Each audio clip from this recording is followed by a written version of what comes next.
N Allen Erich McElroy, starting soon. N Allen and Erich McElroy. Who's done a terrific job. Why, thank you.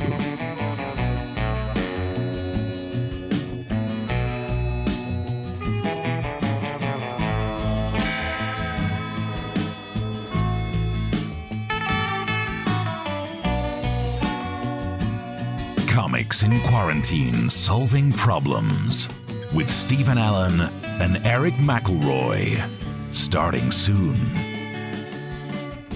Streaming live on the internet.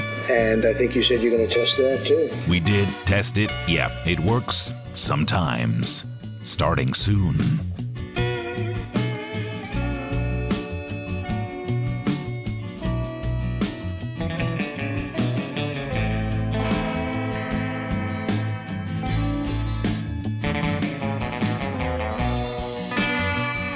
Comics in Quarantine, Solving Problems with N Allen and Erich McElroy, starting soon. Doing online shows. For much longer than I would have liked. Suit yourself.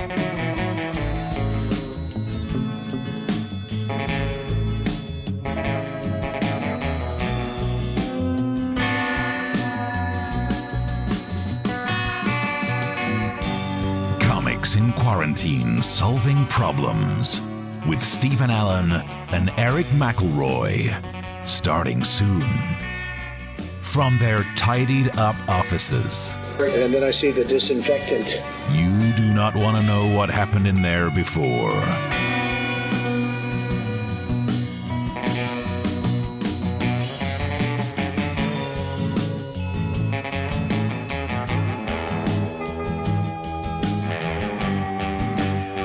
Comics in Quarantine, Solving Problems with N Allen and Erich McElroy, starting soon. Answering the questions from you, the people of this country. If you email them in comics@somenews.co.uk or tweet at Mr. N Allen or at Erich McElroy.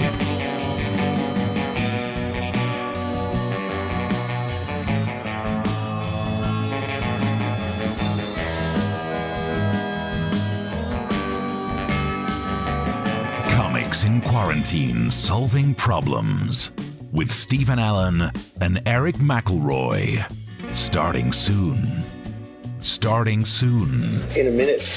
1 minute. Well, maybe a bit longer than a minute, but soon. Soon.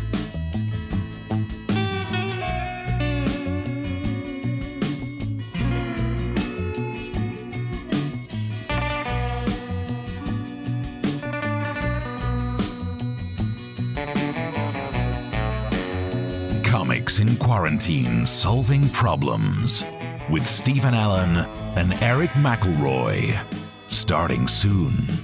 The web show we started because we were out of work. And it is still true. All right, don't rub it in.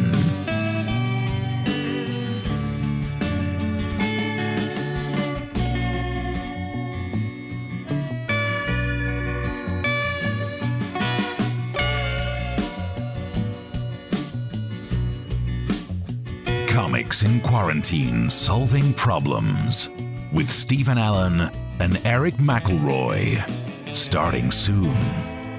Using their expertise to solve problems. You're going to have to use medical doctors with. Nope, just two comedians talking rubbish out of their face holes.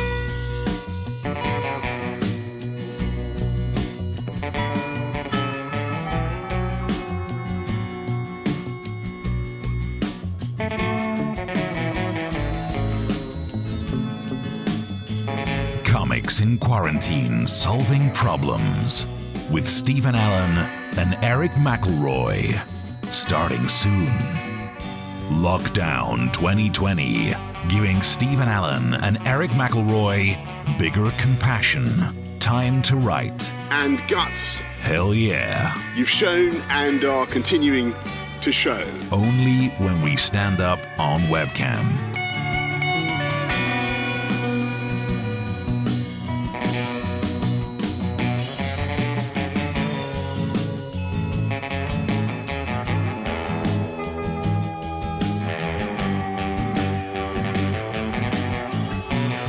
Comics in Quarantine Solving Problems with Stephen Allen and Eric McElroy.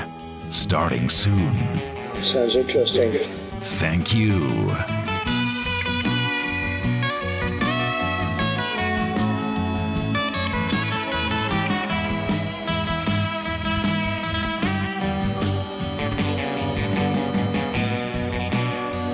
Comics in Quarantine Solving Problems with Stephen Allen and Eric McElroy. Starting soon. With Stephen Allen and Eric McElroy, who now do not have a job. Yep.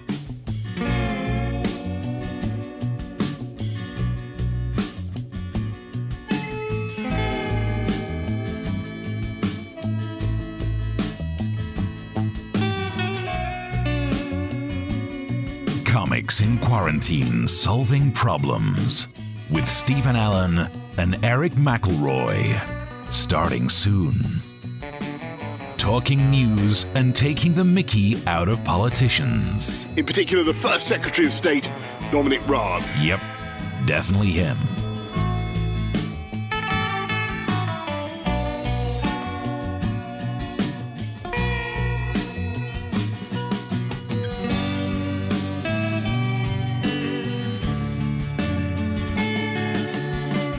Comics in Quarantine Solving Problems with Stephen Allen and Eric McElroy. Starting soon. Shedding light on the coronavirus issues. And then I said, supposing you brought the light inside the body. It would be harder to see, though.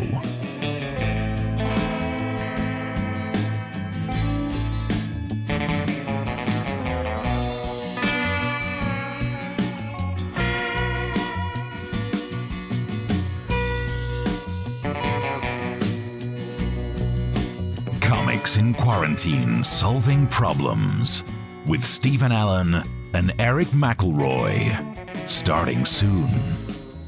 Broadcasting to you Every day. apart from all of the days we don't broadcast, which is most of them.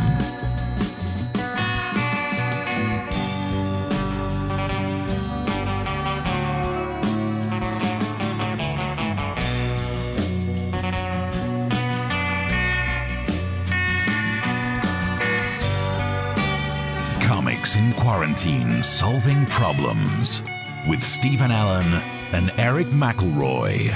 Starting soon. Live web streaming. To households across the land. Yep.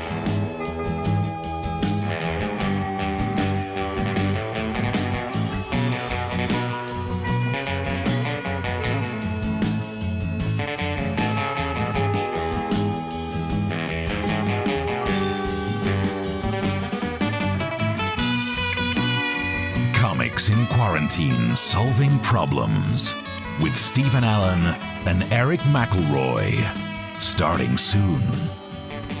We are on the brink Of what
Hello, and welcome to Comics in Quarantine Solving Problems. I'm Stephen Allen. And I'm Eric McElroy. Hello. Howdy. Yeah. Yep. Howdy, partner. Well, I got rid of the beard, and I thought, there's no point going straight out of there. I thought I'd go for, Well, is this because I cut my hair on Tuesday? You thought, well, I'm not thinking my beard now. I started to notice beard smell. I think beard smell. And the problem was I started to enjoy my own beard smell, and that's no way to live. So I thought I'd get rid of it, and on the way out, go via whatever this is, this kind of like Wyatt Earp style-y kind of rootin' tootin'. Yeah, looks like we got a stranger in town. Or I also think I look like the kind of person who would try and elicit a positive response by saying, huh? I think I got that going on. That's just racist. There's no race established there. What? A ginger man You've got with a racist mustache. Huh? I've got my cowboy hat up there. Should I send it over to you?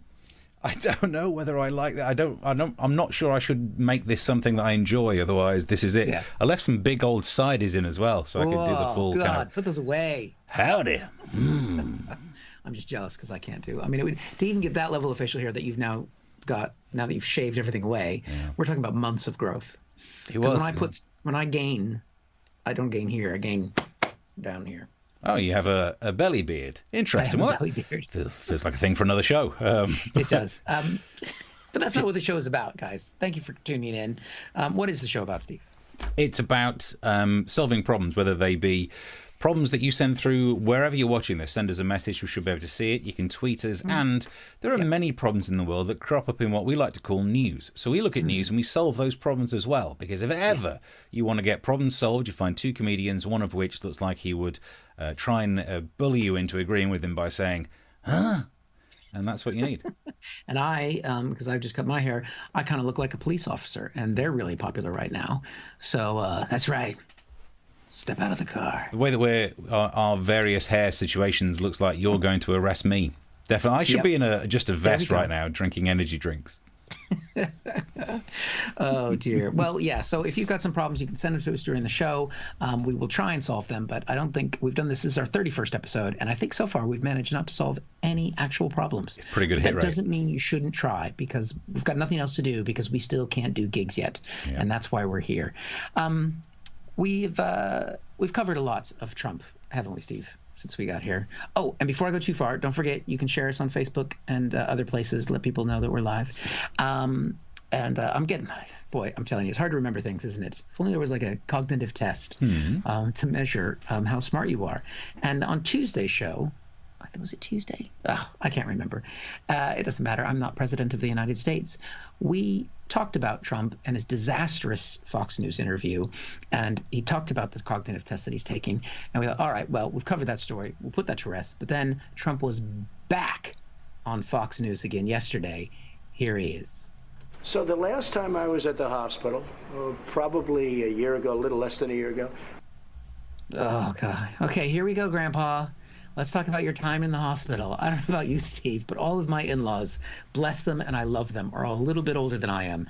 And whenever we go home to visit, the entire time is basically like, oh, I went to the doctor and I got my arrhythmia.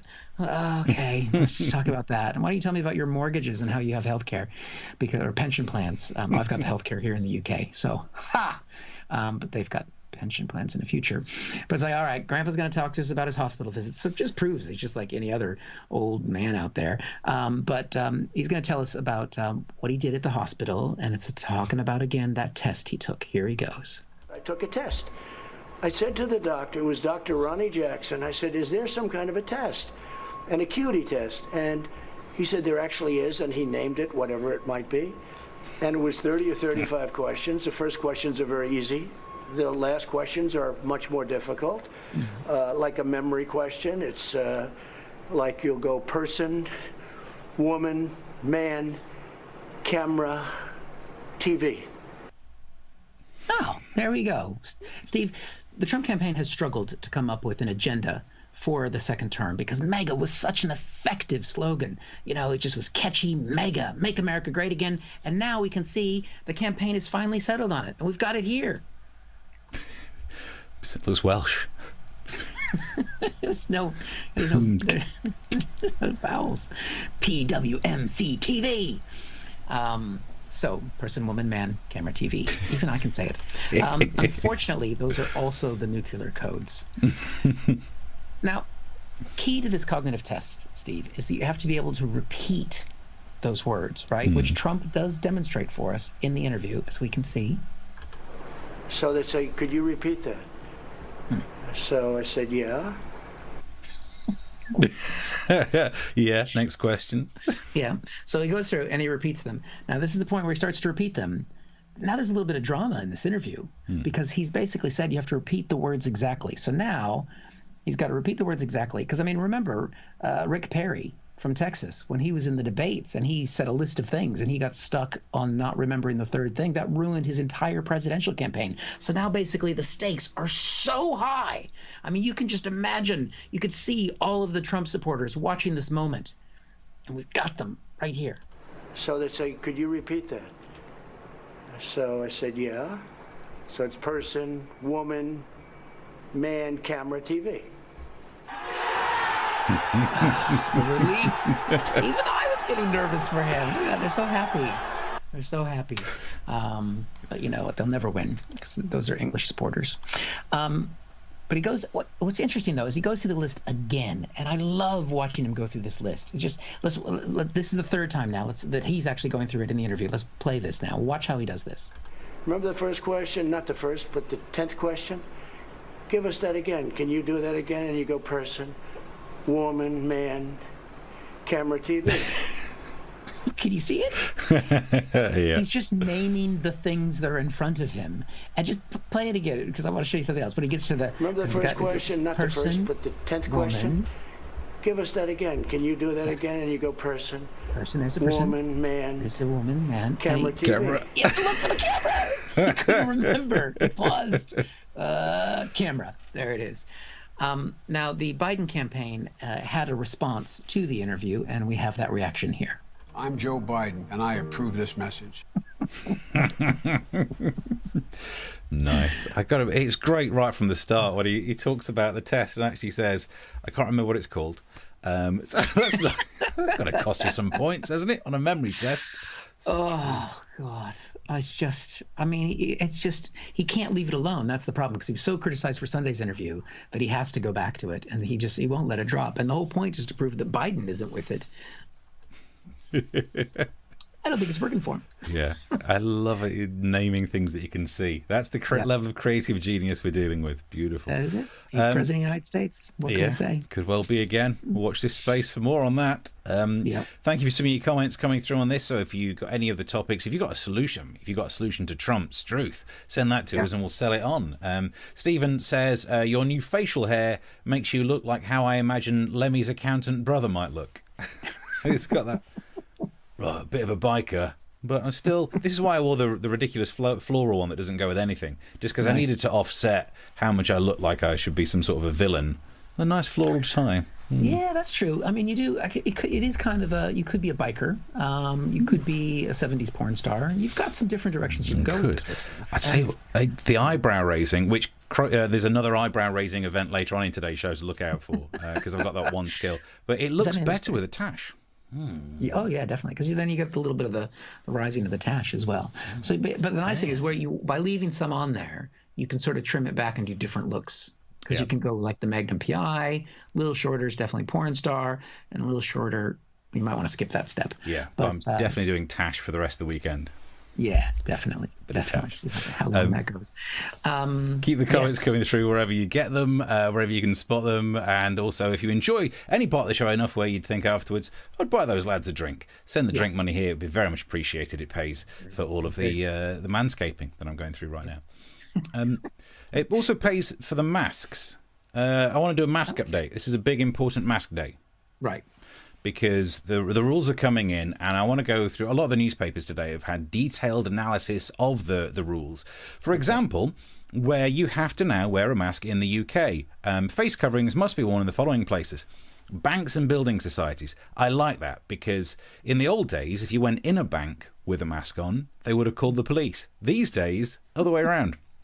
Especially if you go into the bank with facial hair like this. They're calling the police. Shops and supermarkets, yeah, that makes sense. That's the big one people have been talking about. Post offices, no one cares.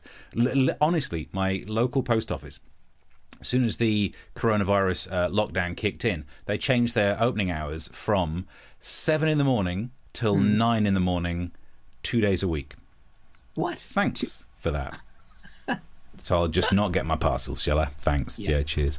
Takeaway restaurants, that was an interesting one. Cafes is an interesting one as well. What? Hey, you've got to keep your mask on when you're going for a coffee. What? People are going to be wearing an awful lot of their food and drink from those places. Interesting stats. Yeah. If you get the right kind of mask, maybe it can just act as like a coffee filter. Yeah, pour it in the top. Good idea, actually. Yeah. Then there are various rules that we've been told about. For example, exceptions to the rules: you don't have to wear one if you're putting it on. Wearing it or removing it will cause you distress. I would add to that, if putting it on, wearing it, or removing it causes you to write a column for the Telegraph, just go ahead and don't. I'm fine with you catching the disease to spare us having to read some bullshit about muzzles. To eat or drink, only if you need to. That's how they worded it, you cheeky boggers. Do you need that pie? Piss off. Oh, yeah. I've noticed I'm on a diet. To take medication, it's great. You can take your mask off when you're shooting up. And this one, if you are travelling with or providing assistance to someone who relies on lip reading service to communicate. Now, no, again, why don't you go to my Amazon page? We're trying to sell merch, and you can buy the Stephen Allen patented, there you go, lip readable facial mask. There you go. People can see what's going on. Like that. People can see. I'm not sure if that's technically lip reading. And also this mask, if you need to go into a bank and you don't want people to see your facial hair that makes you look like a criminal, you wear this. That's nice. And it fits more snugly now that you've shaved off the... Doesn't it? Works so much better. Other rules that we've got to stick to, they say don't put it in your pocket, which honestly I do. I didn't realise that was a... I was walking around like Mr. Cool, like I got a mask in my pocket and I whip it out whenever I want. Boom. Yeah. Protection. Never leave home without it. There's this rule as well. Do not touch your face coverings. Now, I think what they should have said is, don't touch your face coverings when you've put it on. Because otherwise, it's going to be very difficult. Trying to put your face covering on without touching it is the kind of thing that's going to turn into some sort of stupid lad's drunken thing to do on a night out. A bit like this. Yeah. All right, lads, what we do for this one, right? You get your face mask, but you can't touch it. You've got to get it on your face. Last one to do it buys a round. So right, here we go. Ready? Go. Oh, hang on. Nearly got it. Nearly got it. Nearly. Yeah. Hey? If my pants are on my head, then...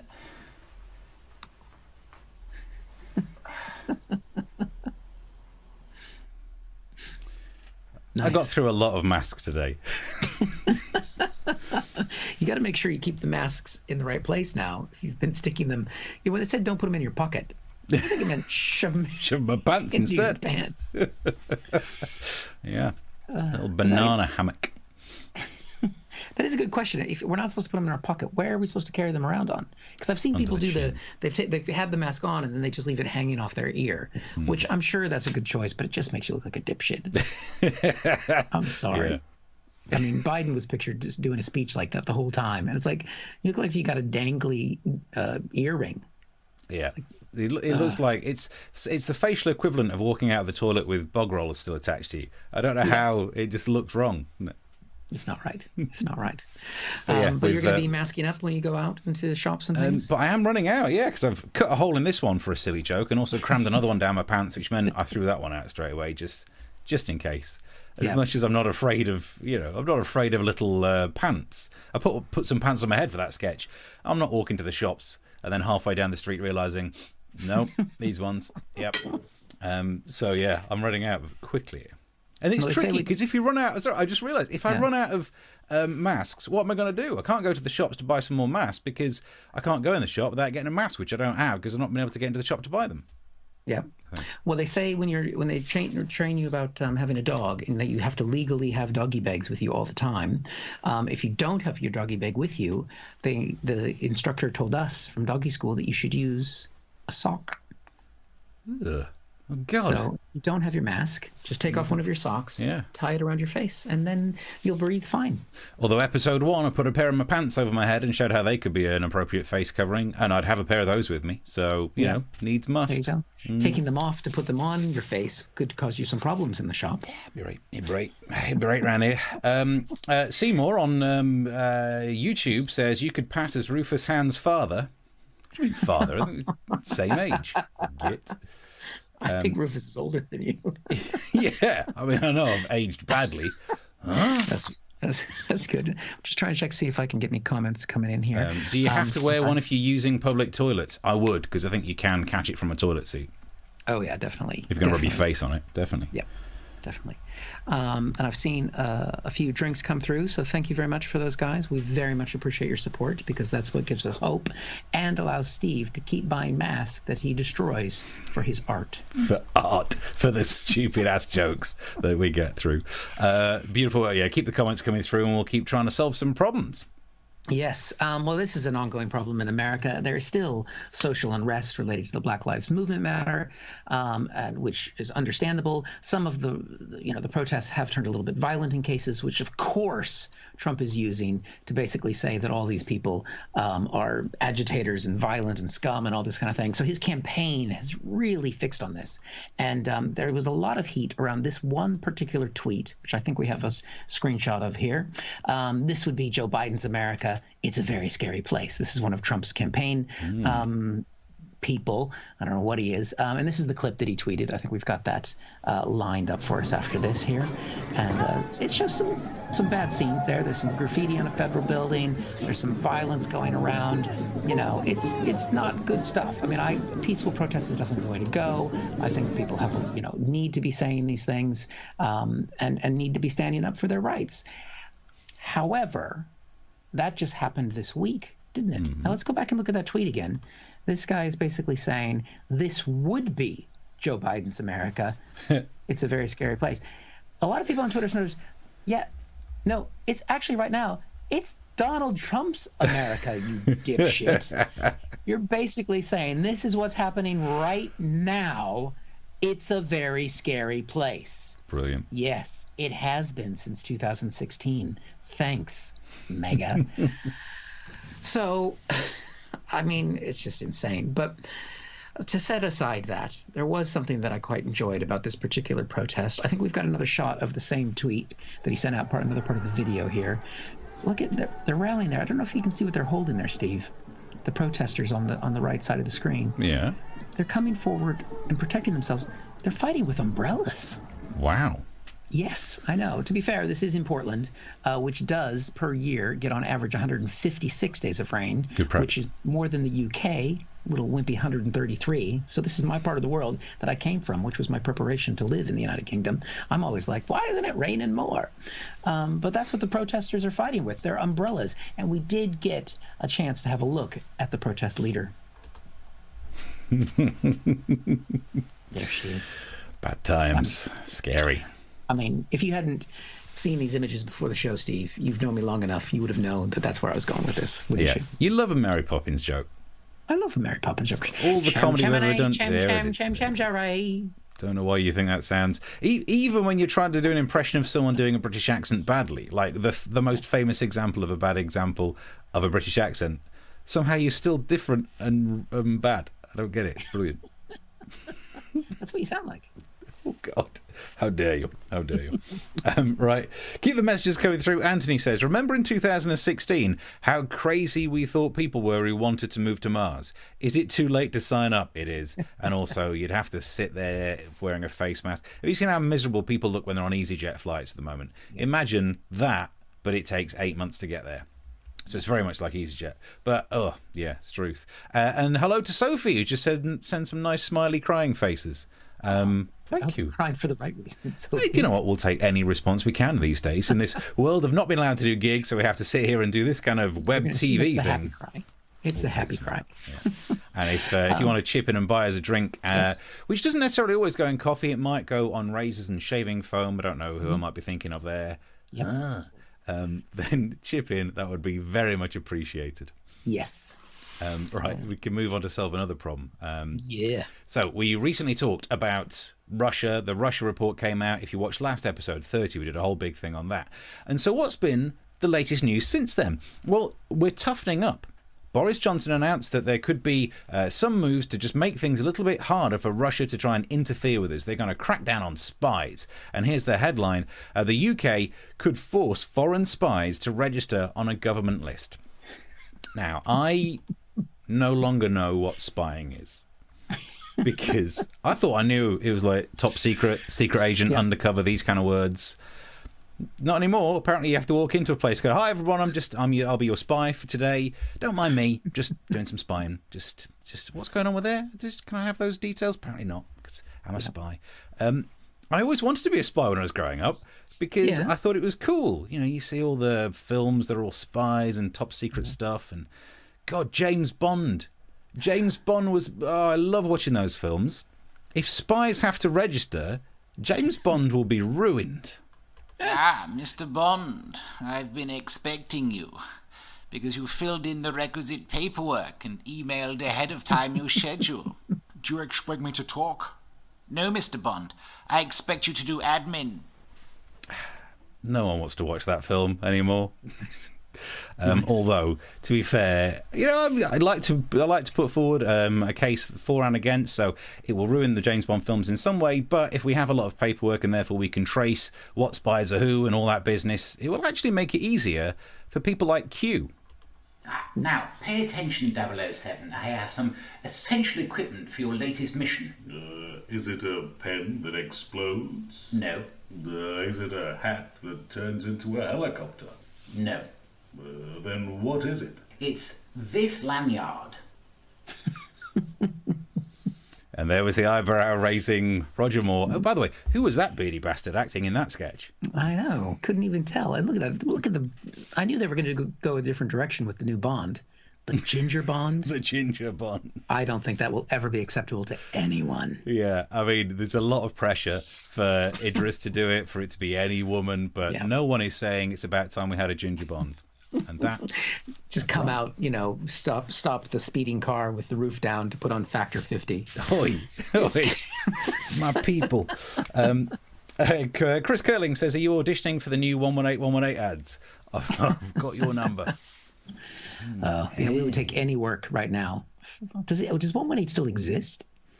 I think it does actually. Yes, I think those numbers exactly. I mean, it's something ridiculous. I remember there was a news story about how expensive those things were. So it eventually ends up being like £3 to call them and then £1 a minute for their services. Oh, God, I remember you calling them. Yes, it was horrific. And you think that's terrible. But these days you think, well, there's only 2 people making those phone calls. If you don't Google it, then do you know what? Yeah, you're keeping a business afloat. It's the only thing in this economy, so go for it.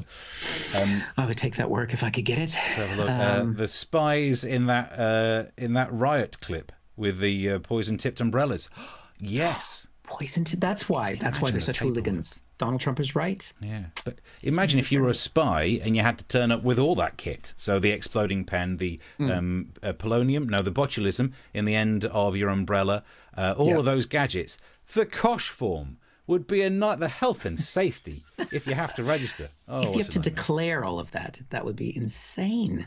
So, and thank you very much. We had a couple drinks come through, so that is absolutely lovely to see. So you can, whatever you want to chuck our way is fine. Anything, with 5 or 6 digits in it, is perfectly acceptable. Just imagine you've called up and we gave you a number. 118. Lovely. All of it.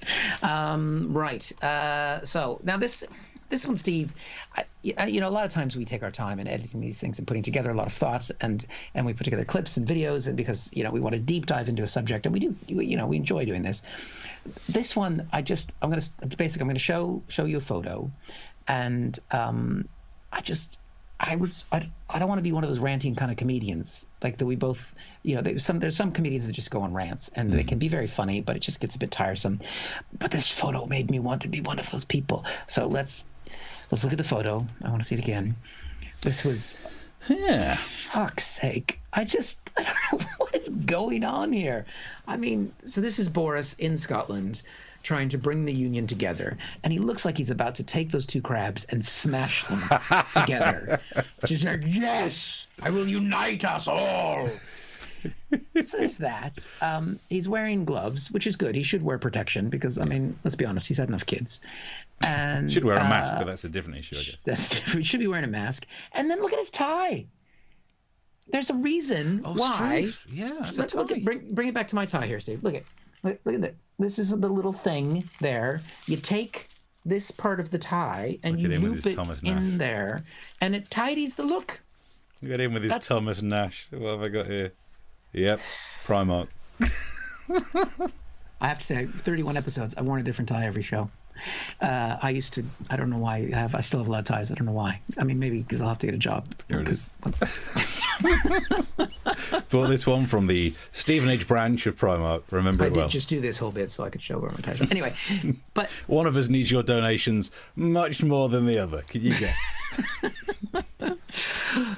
I mean, how does Boris get away with being in photos like this? I mean, he's been the most, because normally, like, the rule in America, like, Michael Dukakis allegedly lost the presidential race in 1988 because he put on a helmet and rode around in a tank and looked ridiculous, right? Yeah. He was winning that election, or was that 80? No, yeah, it was 88. And so the rule has been, like, never wear a hat. Boris Johnson goes down a zip line with a helmet on. He goes in he runs into a freezer when reporters are trying to ask him questions. I just... You know, and he's standing there thinking, oh, I'm bringing Scotland and the UK, we've done so well to fight COVID together. Yeah. We've had the worst death rate in Europe, and we're not even in Europe anymore. That's pretty bad. To have the worst death rate in Europe when you're not in Europe. Apparently, we also have the worst death rate in South America. So, wow. Just because people are filling in forms wrong. And I mean, for Boris to lecture us about unions, I mean, I wonder how his wives feel about that. Just his brother didn't even stay with him in a family union with the Brexit debate. I can't, Steve. I'm broken. Anthony says not the first time Boris had to deal with having crabs. Nice. Yeah. Very nice. I also think. Oh, hang on. Seymour says getting ready for the live action SpongeBob SquarePants stage show. Nice. I think the bigger problem here, yes, you're right to complain about Boris, about his tie, about the lack of masks, about the fact that I don't know what he's doing with these two crabs. It seems like some sort of Japanese sex show. I'll Google it later. But the bigger question, and this was on the BBC, this picture. Yeah. I think the BBC need to stop employing 5-year-old photographers because he's not that tall, is he? He looks like a beast. Yeah. The crab monster's coming out. So maybe stop having miniature photographers. Stop trying to upskirt Boris. Did they make that illegal? Maybe not for him. He's in Scotland. Maybe he was wearing a kilt. I mean, I think Boris because we've been focused a lot on COVID and on Trump and on the Black Lives Matter and on face masks and British cups of tea, there's a lot of good things that you can watch back about this show. Mm-hmm. If only there was an opportunity to do that. Maybe we'll talk about that later. Yeah. Boris has gotten off fairly lightly. So I think that's something we got to think about going forward. Okay, we'll do more. I reckon we'll do more Boris when maybe there'll be a reinventing of this show soon. Maybe there won't. Who knows? I know you don't. You know, but no one knows. Stephen says, "I am just about to release a single called Sex Tash. What kind of image do you recommend I could have to help me promote it? So you're looking for someone who's looking for work, who might help out with Sex Tash. If you want to get some sponsorship in there as well. Yeah. Is that doing it? That turning you on? Maybe I should sell my ties. That's interesting. All right. I think we've got time for one more story, Steve. Is that right? Yes. Brilliant. Conspiracy theories. I don't know if the Bishop's watching tonight. He loves a good conspiracy theory. Lots of people who message in the boards afterwards, the comments afterwards, love a conspiracy theory. Bill Gates has been linked to a lot of them. Bill Gates apparently is trying to put computer chips inside us all, and that's why he created coronavirus and blah, blah, blah, blah, blah. He was interviewed about this. Let's go through some of the clips. I've been the subject of a disinformation campaign. In fact, the posts on social media about you and coronavirus are considered the most widespread coronavirus falsehoods that exist.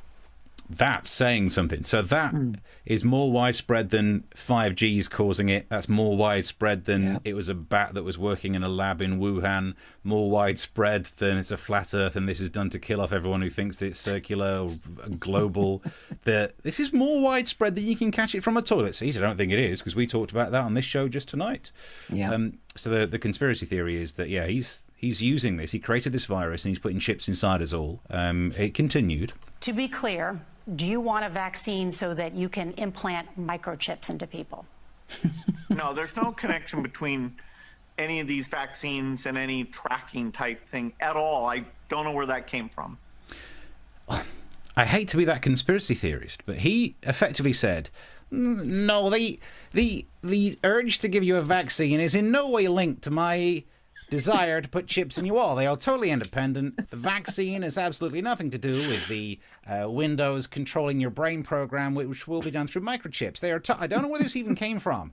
What, Miss Piggy? Sound like me. Yeah. The interview continued. And yet there was a poll by YouGov and Yahoo that shows 44% of Republicans, 19% of Democrats, and 24% of independents think that you want to do that. And the message is, stop asking people. Christ, did you not learn anything from 2016? Why would we want to know what loads of people on the internet think utter rubbish, and it doesn't mean we should pay any attention. Over the last just over a week, loads of people on the internet thought that the picture on the right was a dad bod. Piss off. That's how much people know. I'm having none of it. The interview continues like this. Our foundation is about reducing death and, bringing equity to health. And yet the idea that, we get accused of creating, chips. That one got me, though. I did think, wait a minute, you did create chips. I mean, you're the reason there's computers in everyone's home. This internet show, which hopefully you watch most weeks, is now based on 3 laptops surrounding me. Eric's got at least 2 going on. 5 computers. We've all got phones in it. But then I realised, okay, maybe he didn't make the chips, just to get a little bit nerdy. Even though Microsoft gives us the software, the hardware often comes from a different company, and most of the chips that were in his machines were actually made by Intel. Fuck me. Still there. It still happens every time you say it. Weird, isn't it? So he comes up with an idea of how he can put all of this to bed. I think we just need to get the truth out there. We need to explain our values. No, it's never going to work, is it? I mean, it's like he's never been on the internet before. You find people on the internet who believe something, explain things logically to them. No, they'll just continue to dribble. No one cares about logic. Just try and... I think you've got to fight fire with fire. You've got to meet this with a conspiracy theory type argument. And I would say this to you. If you believe that Bill Gates is trying to put computer chips in us all to control us all, if you think he's got the ability to orchestrate this kind of conspiracy, why isn't the Microsoft Edge browser actually doing better? Because I know, Eric, you don't use Windows stuff, but for us Windows users, we've recently had an update, and all that update seems to have done is reinstall Microsoft Edge browser, put a shortcut to it on the desktop, and link it to the taskbar yet again. And yet the most common thing that the Edge browser is used for is to search for the phrase download Chrome. So I'm sorry, Bill, but I used your Edge browser, and I even Googled on Bing to find out how to download Chrome. If he had any ability, we wouldn't have to do that. Yeah. Clearly, he doesn't understand the internet. Bless him. Seymour says Elon Musk has denied that he's an alien this week. Has Bill? Oh. That's true. Bill hasn't denied he's an alien, so... Definitely the next time he's interviewed on CBS, they need to ask him about that after they've covered the chips. Why do people worry that Bill Gates can chip people when he can't even get Windows 10 to work? Anthony, yes! I have to say, when you told me you were doing this story, I was really disappointed in the course of it now not to see a paperclip. Yeah, so one of the original versions was for me to edit the paperclip from Word to do a joke about, it looks like you're trying to have free thought. Let's stop that. And... I realized I got it all going, and I realized that's a reference from the late 90s. What am I doing? So what? It's a 20-year-old joke. I did a joke about Microsoft Edge. That Windows update happened for people like over the last 2 weeks. That's on the flip. This is topical comedy, mate. That's what we need, jokes about Microsoft Edge. I gave even though I'm from Seattle, where Bill Gates is allegedly from. Space. I went off Microsoft. I'm sorry. Well, I mean, do you know what? I'm normally a Linux user, but one of the smaller laptops, Linux suddenly stopped working. Couldn't read the root drive, and then I tried to reinstall Windows 10, and it flipping worked. So no one knows what you're talking about. Right. I downloaded you can get a script that debloats Windows 10, because I'm sorry, Cortana, I've got enough computers pretending to be women listening to me. I don't need Cortana. I've got Siri and Google Home. Alexa's trying to catch in on the action. Cortana can bugger right off. We've done live shows, we've done radio shows, you've been on national television, and it's like a trigger with you. You're like, oh, geek alert. Anyway. Yeah, technology. Right, Steve. We run a little bit over time. This is the end of our 31st episode. We're going to be doing something different in the next 2 weeks. We're still going to be broadcast on Tuesdays and Thursdays at 9 o'clock in the UK. But it's going to be a little different, isn't it? Yeah, I thought what we'd do is take a stroll through memory lane. So we've got 30 episodes of content of various things, of us overdubbing things, acting with ourselves, wearing glasses for no good reason as if that makes me look like a different character in a sketch, all of that kind of stuff. So what we're going to do is pick some of our favourite moments. That's right. It's going to be the highlights of the best of Comics in Quarantine, solving problems, or at least the clips that we edited together that we enjoyed, tickled us. And we're going to be rolling those out over the next 2 weeks on Tuesdays and Thursdays with some original content as well, mixed in there just to keep things fresh and funny. Yeah. And then when we come back after that 2 weeks, we're going to be maybe making little tweaks to the show, maybe looking around because, we're a little bit less quarantine-y these days. So that might require some changes. And we like to just keep things fresh, keep things updated. We're also going to be part of the Edinburgh Free Festival online, which is happening. We're doing flipping Edinburgh. Yeah, so we're doing Edinburgh, and we'll still manage to lose money, even though we're not going there. we are. Or as Stephen Leatherdale just calls it, we're keeping Microsoft comedy edgy. Yeah. Oh, we could probably get more funding if we deliberately did this as a nerdy tech show. Probably, you're right. But yes, so check that out. So you can keep watching the show because it's going to be different stuff. And we would imagine you've not seen every episode. If you have, Jesus, wow. Also, I do plan on putting extra discussion about what it was like to make the show, especially from the early days when we had no clue how to knock any of this stuff together. And we'll talk about, what it was, the journey, because it's about the journey, not the destination. Yep, 15 weeks of lockdown and making the show. But in the meantime, you're welcome to buy us a drink if you've enjoyed what you've watched tonight at any point. Just chuck us a quid, although I say that, and then my mother was watching the show, and she's like, what's a quid? And I told her it was $10. Nice. Yeah. So feel free to do that if you like. Subscribe, like us on Facebook, do all those kinds of things. And I don't know, is there anything else to say, Steve? Not really, other than apologise to Bill Gates in case he will be our new overlord, in the same way that we apologise to Huawei because this goes through a Huawei router. Basically, we want to stay on everyone's good side, and join us on Tuesday for more of this comedy type fun. Thank you very much. Yeah. See you later. Till then. Bye.